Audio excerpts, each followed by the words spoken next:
¿Alguna vez les pasó estar en clase usando alguna herramienta de inteligencia artificial y de repente ven que la pantalla de su compañero tiene funciones que en la suya no aparecen por ningún lado? Bueno, no es un error de la Matrix. Hoy vamos a desarmar ese misterio y a entender por qué pasa esto. Esta es la pregunta del millón, ¿no?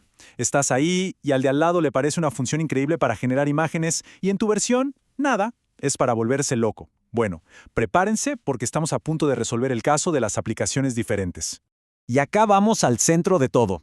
La razón principal es que aunque estén usando la mismísima aplicación, es muy posible que estén viviendo en dos mundos digitales paralelos sin siquiera saberlo. Suena a ciencia ficción, lo sé, pero es la pura realidad de la tecnología que usamos a diario. Y aquí está la clave de todo. Por un lado tenemos la versión que llamamos estable. Piensen en ella como la versión oficial, la que fue probada 1000 veces y es súper confiable. Es la que usa la mayoría de la gente. Y por otro lado está la versión beta. Esto es, básicamente, el laboratorio de ideas, el taller donde nacen y se prueban todas las funciones nuevas.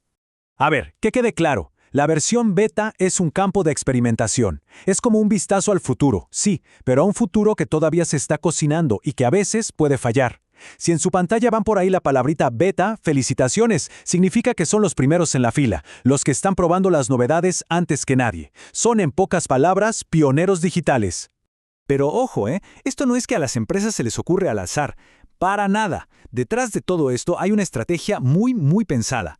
Las compañías no lanzan todas las novedades para todo el mundo al mismo tiempo. A este proceso se lo conoce como despliegue progresivo, o como se dice en la jerga, rollout. Piénsenlo como si fuera por etapas. Primero, la nueva función se libera para un grupo súper chiquito de usuarios. El objetivo, encontrar errores, ver si algo se rompe. Si todo sale bien, se pasa a la segunda etapa. Se amplía a más gente para ver si la usan, si les gusta, si es útil. Y solo al final, si la función sobrevive a todo eso, se lanza para el resto del mundo.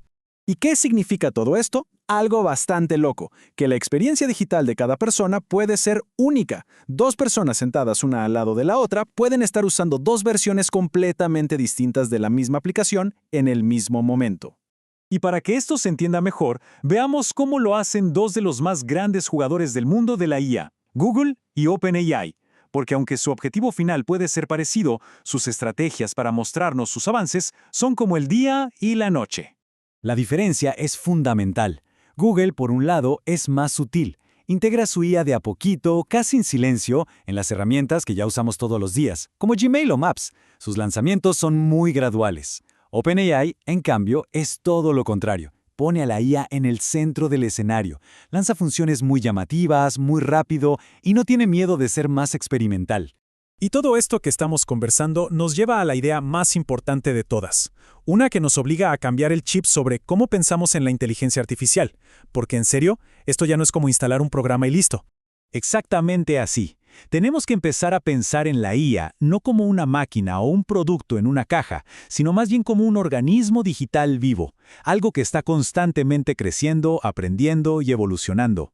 No es un producto final, es un proceso que nunca termina. Esto se traduce en cosas muy concretas. Significa que la IA aprende de cómo la usamos, que se actualiza sola sin que nos avise, y que su comportamiento, su forma de razonar, puede cambiar de un día para el otro. Una función puede aparecer de la nada, mejorar con el uso y quizás un día simplemente desaparecer. Y esta es la idea fundamental que se tienen que llevar, sobre todo en una escuela técnica. La inteligencia artificial no es algo que se aprende de memoria como una fórmula matemática. Es un sistema dinámico que nos exige ser curiosos. Hay que observarla, hay que probarla, hay que experimentar y más que nada hay que cuestionarla todo el tiempo. Y con esta idea llegamos a la reflexión final. Porque entender esto no es un detalle. Cambia por completo las reglas del juego sobre cómo aprendemos a usar estas nuevas tecnologías. Quédense con esta frase, grábensela. El desafío ya no es aprender a usar un programa de principio a fin. El verdadero reto es aprender a vivir adentro de un ecosistema tecnológico que no para de mutar. Y esa habilidad, la capacidad de adaptarse y moverse en un sistema que cambia constantemente, es la que, sin duda, va a definir a los profesionales del futuro.